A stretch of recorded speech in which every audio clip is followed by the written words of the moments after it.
super secret missing link of the Raf Simmons sneakers. Bruh, do they not have a marketing department? Hey everyone, welcome back to Low Luxury, the channel where I show you what authentic luxury clothing and streetwear looks like.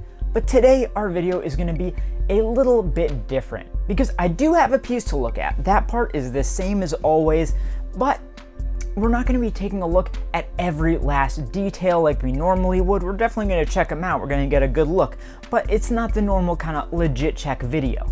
Instead, it's more of a video of appreciation for the sneaker god, in my opinion, Raf Simmons. Yeah, you know him, you love him, Daddy Raf. So for a short time, I think it was only a year or two, he was the creative director for Calvin Klein, and he had this luxury brand with them called Calvin Klein 39 West to something NYC. It was a terrible name. I understand why it didn't really work out just based on the name alone, but his work for the brand, on the other hand, was absolutely sick. And every era of Raf Simons footwear has completely blown up and been really respected, maybe a bit too late, maybe a bit after the fact, but everyone seems to recognize now how important Raf Simons has been to sneakers and luxury sneakers and pushing sneaker design forward. But for some reason, his sneaker work with Calvin Klein has not gotten that same retrospective appreciation, and I think it does because this is a super important step in his growth as a sneaker designer. So I want to check these out, but I also want to show you guys the kind of path that Raf has been on and why he's been so important. So before we check out what's in this very large, very heavy box, and we will check it out, and it is absolutely sick, and again, underappreciated, like you've probably never even heard of or seen these shoes before. But before we do that, I want to take a kind of little trip down memory lane and appreciate what Raf has done for footwear. But first, I've looked into it, and a very small percentage of you are actually subscribed to the channel. It's completely free. Just press that button and you will not regret it. Thank you so much. The first pair of shoes we're going to look at today are these, the Oswegos. These were truly groundbreaking and like revolutionary, and it's crazy to think now, but when these were first released, they were actually selling for like under retail, reselling for under retail. You know, people, they were going on sale, they were going on clearance racks. People just weren't interested in buying these, but they kind of turned around over time, and over time they've been recognized as really the sneakers that kicked off the modern luxury dad shoe trend. They're really the prototypical dad shoe. Like these, they are sitting on a timeline that leads directly to the Balenciaga Triple S and all those sneakers like those that became massive successes. But this is the shoe that really started it all, and they're really sick. I especially love this two-tone bicolor color block version. This one's in green and gray. There are also some yellow ones, I believe, that are really cool. And yeah, this is like a really cool pair of shoes. Obviously, you've got this chunky backsole, a lot of this kind of muscular kind of stuff that even Balenciaga brought into the tracks and the Tyrexes and things like that. So this was a really influential shoe, and it's all Raf Simons, and obviously Adidas as well, but you got to give Raf a lot of the credit here because this is a really cool pair of sneakers. Another very important addition to his oeuvre with Adidas is one that definitely hasn't gotten its due nearly as much as the Oswegos did. And that is these, which are the Detroit Runners. Again, you've got this awesome bicolor thing going on between the dark green and the pink, and also this metallic thing going through, which carried over into his work with Calvin Klein later. But again, chunky shoe galore. Look at that sole. It just busts out of there. It's like, this is almost like a Converse All-Star low top or like Jack Purcell or something. Very simple canvas upper with just this crazy big rubber outsole. The only problem with these is they are absurdly uncomfortable to wear. Like it literally feels like walking on a plastic sheet under your foot. So If you're gonna try wearing these, definitely get yourself an insole, but just design-wise, again, a super, super important shoe and one that really led within this dad shoe craze. And then in most people's minds, honestly, they just skip from that Adidas collaboration with the Oswegos and whatnot, and they skip pretty much right to today, where you've got Raf Simmons Runner, which is his own relatively new line of sneakers. These are the Cylon boots from the first season he did. He's got new ones, like he's made Cylon sneakers now. Cylon sneakers. That didn't sound right in my head, but it's right. And I love the Raf Simmons Runner silhouettes. I think he's doing really smart stuff, really cool stuff, futuristic, weird, alien-esque. The build quality sometimes isn't my favorite. I think there is still some kinks to work out there, but it's a beautiful, beautiful pair of shoes, and very much, I think you can really see the through line all the way from the Oswegos way back when to this now, especially he loves a good sole unit. And so do I, so it works out perfectly.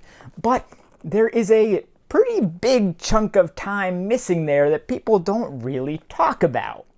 And that brings us back to Calvin Klein and this pair of shoes. This is the missing link in our Raf Simmons sneaker timeline.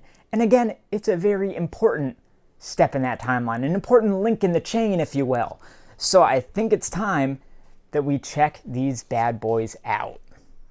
All right, well, it's about damn time, huh? I mean, we've just been talking round and round in circles about how I've got the secret, super secret missing link of the Raf Simmons sneakers, and now the moment of truth is to see if I'm actually right or not, or if I'm just crazy and these things are long forgotten for good reason. I'm sure there will be some strong opinions on both sides there, because they're a bit of a divisive sneaker, I will say. But here we are staring at the box. Nice big white box here. As mentioned, it's from the Calvin Klein 205 West 39th NYC brand. I guess that's the name of it. Bruh, do they not have a marketing department?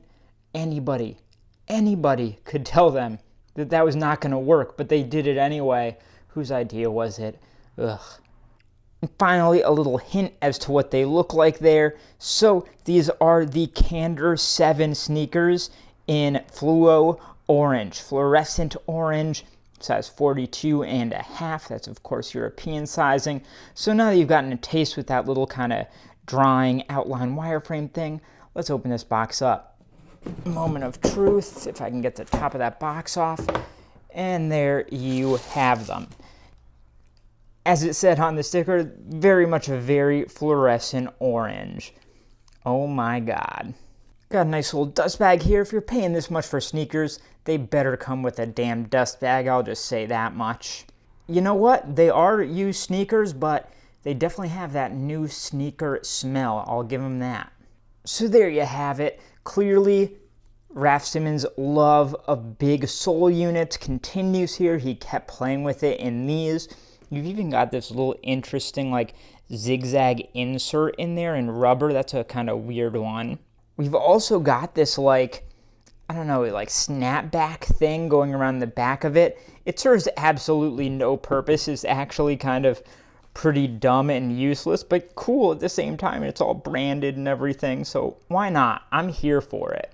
The upper is all a really nice leather. You've got this stuff embossed in there. I don't know, I think they're cool, personally. They do lace up, as you can see, but it is a hidden lace closure, and this piece is actually really cool. It reminds me quite a bit of the, I believe it was the Stan Smiths that he did with Adidas. They also had a very similar looking unit on top of the laces like this. Some more branding, why not? But this piece is actually Velcro. So you could just take this off if you want. You've even got the motto under there in silver. So you could just take these off. They kind of look more like typical dad shoes without it. But, I don't know. It's a cool piece. Makes them look more futuristic. And I think you can see that kind of through line going into the Raf Simmons Runner pieces. And of course, it wouldn't be like a Raf Simmons dad shoe if the sole unit didn't just like jut out a bit and do weird things like that. It's a bit extra, a bit superfluous, but hey, I'm here for it. So there you go. There are my kind of Raf Simons, Calvin Klein, missing links in the grand lineage of Calvin Klein, or not Calvin, of Raf Simons sneakers. So now we gotta put them in that timeline. Let's see this whole evolution here and see if I'm right that these really are an underappreciated, important part of that story. So it all starts with the Adidas pieces. That's where he really first started kind of like growing his hype. So of course we have the Oswegos, and these things are just cool as hell. And then of course there were the Detroit runners as well. Also cool as hell, but like I said, just absolutely a nightmare to wear. Like just putting them on to take this video was something else. They're not fun. I'm sorry. But then you get to Calvin Klein, the missing link, these pieces. And hey, I gotta say, these are the most comfortable of the bunch. They're great. And again, I think you can see that through line, especially to the Oswegos, and then leading in to the pieces for Raf Simmons Runner, like these Cylon boots. There's just such a cool aesthetic that has continued through all of these sneakers, through all of these years with different collaborating companies, different lines, but that kind of vision has stayed consistent, and I really appreciate that and think that is super, super cool. And I'm so happy to be able to lay out all these pieces in this timeline and really show them off and show the consistency and strength of a Raf Simons vision for sneaker design. Alright guys, that's the end of the video. I tried all the pieces on, you got to see them. It's really cool. The end. Why am I filming the end of the video in a mirror like this? I don't know, because I can, because I was standing here and I had the idea and I was like, why not? So here we are in a mirror. Hey! So take a look at the other video on screen here, subscribe to my channel, like this video, and I'll see you next time.